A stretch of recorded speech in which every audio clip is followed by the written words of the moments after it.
Assalamualaikum warahmatullahi wabarakatuh. Perkenalkan kami dari kelompok 2 yang beranggotakan Tiryakut, Arif Rahman, Siti Maisarah, Zahra Askia, Anissa Solatia, Rahma Azahra, dan Ahmad Zaki Ahda.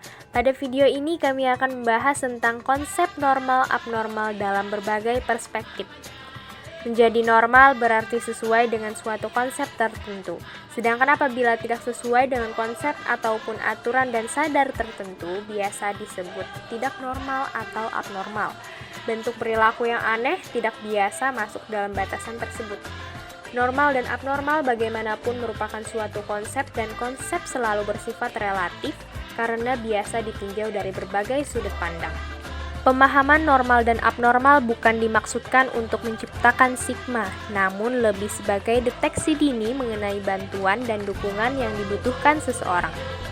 Oleh sebab itu, video ini dibuat agar mengetahui seperti apakah konsep normal-abnormal dalam berbagai perspektif. Konsep normal-abnormal dalam perspektif psikoanalisa. Psikoanalisis adalah disiplin ilmu yang dimulai sekitar tahun 1900-an oleh Sigmund Freud. Teori psikoanalisis berhubungan dengan fungsi dan perkembangan mental manusia. Teori psikoanalisis ini terdiri atas ID, ego, dan superego. Manusia yang memiliki kepribadian sehat menurut pandangan psikoanalisa yaitu orang yang bergerak menurut pola perkembangan yang ilmiah. Kemudian manusia sebagai homo valens dengan berbagai dorongan dan keinginan. Menurut psikoanalisis, perilaku abnormal muncul dikarenakan interaksi yang terjadi antara ID, ego, dan superego yang berjalan tidak seimbang. Jika salah satu dari fungsi tersebut tidak berjalan sesuai normalnya, maka seseorang bisa mengalami kecenderungan untuk berperilaku abnormal. Namun, jika ID, ego, dan superego berfungsi secara seimbang, maka perilaku yang tidak diinginkan tidak akan terjadi, dan semuanya akan berperilaku normal seperti orang pada umumnya. Perspektif behavioristik. Behaviorisme adalah studi tentang kelakuan manusia. Behavioris berkeyakinan bahwa setiap anak manusia lahir tanpa warisan kecerdasan, warisan bakat, warisan perasaan, dan warisan yang bersifat abstrak lainnya, dan menganggap manusia bersifat mekanistik. Pendekatan behavioristik digunakan untuk kepentingan-kepentingan klinis, sehingga pendekatan behavioristik merupakan usaha untuk mengubah penyimpangan tingkah laku dengan menggunakan conditioning. Pengertian penyimpangan tingkah laku menunjuk pada berbagai bentuk abnormalitas yang sulit dirumuskan secara tepat. Pendekatan behavioristik mencoba mengubah tingkah laku yang termasuk abnormalitas, baik yang tergolong neurotik, psikotik, atau tingkah laku manusia yang tergolong normal.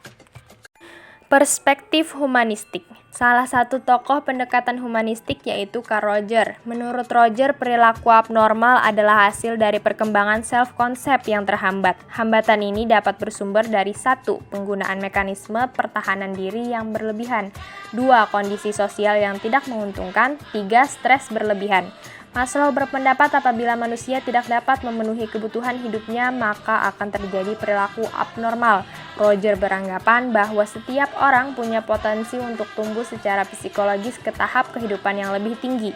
Dalam penyelenggaraan konseling perasaannya dalam terapi gaya Rogers, terapis bersikap empatik, selalu berusaha memahami jalan pikiran dan perasaan klien, mengambil sudut pandang klien, tidak menilai maupun mengarahkan, namun memberi informasi, memberi kemudahan bagi klien untuk mengungkapkan diri.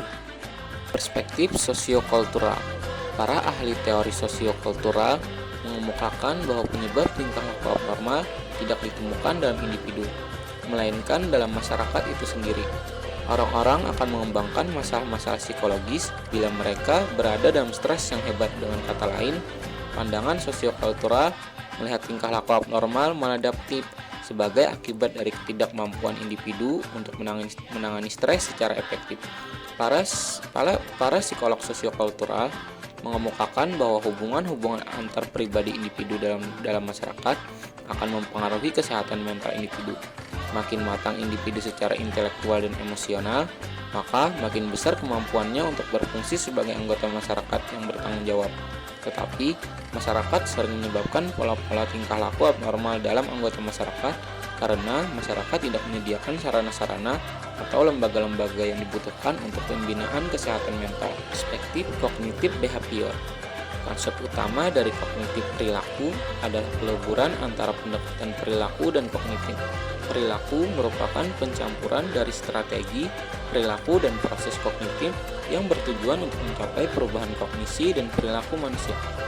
Pendekatan tingkah laku atau behavioral menekankan pada dimensi kognitif individu dan menawarkan berbagai metode yang berorientasi pada tindakan untuk membantu mengambil langkah yang jelas dalam mengubah pola pikir kemudian mengubah tingkah laku. Para ahli teori berpendapat bahwa banyak tipe gangguan mental disebabkan oleh masalah-masalah yang menyangkut isi kognitif. Kognitif yang salah bisa menimbulkan suatu penilaian yang salah terhadap suatu situasi dan pada akhirnya memunculkan tingkah laku abnormal. Perspektif psikologi positif. Psikologi positif adalah studi tentang emosi-emosi positif untuk meningkatkan kualitas hidup manusia. Psikologi positif memfokuskan pada pemahaman dan penjelasan tentang kebahagiaan dan subjektif well-being. Penggagas psikologi positif, Martin Seligman, menjelaskan kebahagiaan merupakan konsep yang mengacu pada emosi positif yang dirasakan individu serta aktivitas positif yang tidak mempunyai komponen perasaan. Karena psikologi positif berfokus pada membantu orang bisa lebih bahagia, maka perilaku yang membuat orang sakit hati atau mengalami kejadian yang tidak bisa disebut atau mengalami kejadian yang tidak baik bisa disebut perilaku abnormal dalam psikologi positif. Perspektif psikologi Islam. Psikologi Islam adalah corak psikologi berlandaskan citra manusia menurut ajaran Islam yang mempelajari keunikan dan pola perilaku manusia sebagai ungkapan interaksi dengan diri sendiri, lingkungan sekitar, dan masalah kerohanian. Perilaku abnormal dalam psikologi Islam dapat terjadi karena dorongan bawah sadar yang didominasi oleh nafsu dan lemahnya kendali kolbu dan akal, sehingga emosi sulit untuk dikendalikan. Namun, jika sistem kendali kolbu dan akal tetap berfungsi dengan baik, maka daya nafsu melemah, sehingga emosi tidak dapat terkendali dengan baik dan kemungkinan buruk lainnya tidak akan terjadi. Contoh konsep normal dan abnormal dalam berbagai perspektif. Dalam psikoanalisa, gangguan abnormal kleptomania, di mana seorang tidak bisa mengontrol superego dalam dirinya. Jika seseorang dapat menyeimbangkan ID, ego, dan superegonya, maka orang tersebut dapat menahan dirinya untuk tidak melakukan hal tersebut. Dalam behavioristik, gangguan abnormal transvestik fetishism, yaitu suatu perilaku seorang laki-laki akan terangsang secara seksual dengan mengenakan pakaian perempuan, yang mana perilaku tersebut tidak dapat diterima dalam masyarakat. Karena normalnya seorang laki-laki akan merasa tidak nyaman atau biasa saja ketika mengenakan pakaian perempuan. Dalam humanistik, gangguan eating disorder, di mana seorang akan makan terlalu sedikit atau terlalu banyak untuk terus-menerus menjaga penampilannya, atau bahkan terlalu stres, karena normalnya seorang akan makan secara teratur dan porsi yang cukup agar dapat selalu sehat dan kebutuhan menjadi terpenuhi. Dalam kognitif behavior, terapi kognitif behavior membantu pola pikir dan perilaku korban kekerasan seksual. Dalam sosiokultural, kemiskinan, kesenjangan sosial, diskriminasi, dan lingkungan sempit bahkan tidak memiliki peluang perumahan yang akibatnya stres melihat di sekitar kotor dan kumuh. Masyarakat sering menyebabkan pola-pola tingkah laku abnormal dalam anggota masyarakat karena masyarakat tidak menyediakan sarana-sarana atau lembaga-lembaga yang dibutuhkan untuk pembinaan kesehatan mental. Dalam psikologi positif, contoh normal seperti bahagia, kebaikan, humor, cinta, optimis, baik hati, dan lain sebagainya.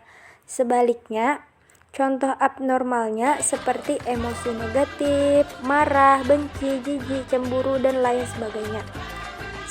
Dalam psikologi Islam, orang yang melakukan segala sesuatu, terutama beribadah namun dengan tujuan pamer, dianggap mempunyai perilaku abnormal karena meresahkan masyarakat. Namun, orang yang beriman selalu melakukan segala sesuatu dengan ikhlas tanpa mengharapkan apapun selain dari Allah. Sekian video dari kami. Mohon maaf apabila ada kekurangan dan kehilafannya. Kami mengucapkan terima kasih. Wassalamualaikum warahmatullahi wabarakatuh.